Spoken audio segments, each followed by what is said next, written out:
ଏଇ ଘରେ ସିନା ସମ୍ଭାବନାକୁ ଡରି ମୋ ସହିତ କଥା କହୁନ, ହେଲେ ଏଠି ତ ସେ ନାହିଁ। ମୋ ସହିତ ଟିକେ ମନ୍ଦିର ଯିବ। ଯିବିନି।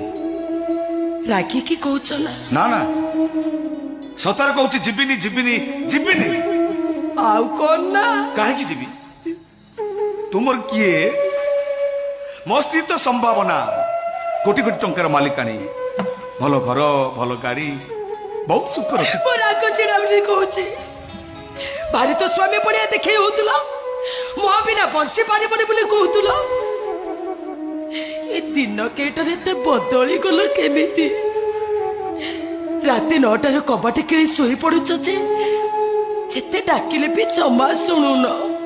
ହଁ, ଡଲପ ଗଦି, ଏସି ରୁମ୍, ବାବୁଙ୍କୁ ନିଦ ହେଇଯାଉଥିବ।